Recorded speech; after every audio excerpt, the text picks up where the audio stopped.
नमस्कार, स्वागत आहे तुमचे आमच्या चॅनेलमध्ये।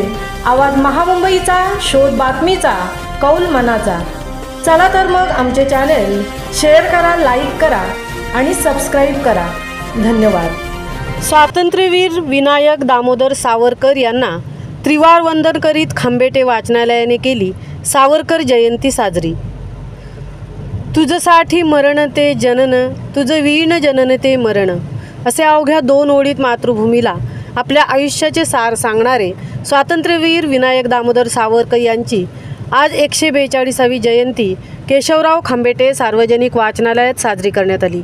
यावेळी केशवराव खांबेटे सार्वजनिक वाचनालयाचे अध्यक्ष संजय खांबेटे, खजिनदार सुनील उमरोटकर, सदस्य विभा खांबेटे, अलका करपे, तालुका कृषी अधिकारी दत्तात्रय शिंदे, कृषी विभागाचे Rajendra Dhangare, Sujay Kusalkar, DP. Sarnaik, AM. Sanap, Sushilkumar Gadge, NS. Jadhav, KD. Moholkar, DA. Chate, RB. Zade, Prashant Pandav, Amey Khambete, Rupali Khambete, Ambar Khambete, Nidhi Joshi, ग्रंथपाल उदय करडे, लिपिक सायली चोगले, प्राची मेंदडकर व वाचक उपस्थित होते।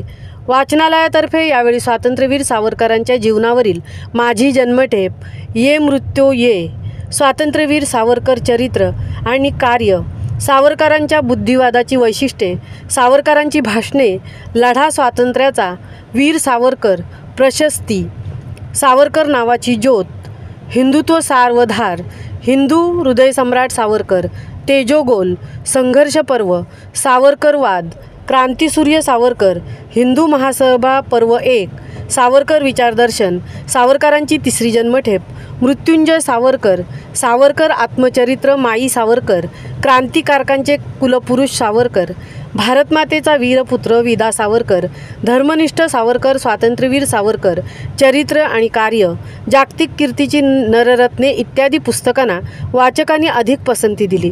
प्रदर्शनात अन्य पुस्तके मोठ्या प्रमाणात ठेवली होती। यावेळी वाचनालयाचे खजिनदार सुनील उमरोटकर, वाचक प्रशांत पांडव, अजीव सदस्या श्रीमती अलका करपे यांनी स्वातंत्र्यवीर सावरकर यांच्याबाबत मनोगते व्यक्त केले।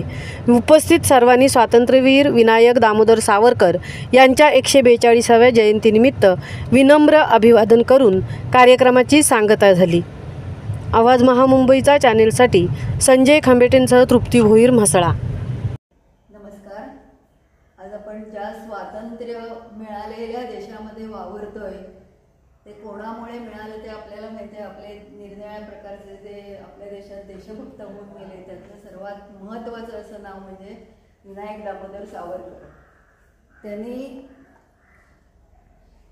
अगदी म्हणजे लहानपणापासून अगदी 8व्या-9व्या वर्षीपासूनच ते कसे दैदिप्यमान आणि अत्यंत देशभक्त असावेत असं त्यांचं वावरणं होतं। आपल्या शाळेतून समाजातून अगदी छोटे होते तेव्हापासून ते देशभक्तीपर पोवाडे रचत असत आणि ते गावोगावी जाऊन म्हणून प्रबोधन व्हावं, या इंग्रजांना किंवा परकीयांना हटवायचं कसं याचे वेगवेगळे उपाय छोट्या वयापासून त्यांनी काढलेले होते। आणि असे अहिंसा किंवा हळूहळू असं काही न करता सशस्त्र क्रांती व्हावी आपल्या देशात। म्हणजे आत्ता जे मोदींचं व्रत आहे की तुम्ही जर आम्हाला हे केलं तर आम्ही पण तुमच्यावर बरोबर वार करू आणि तुम्हाला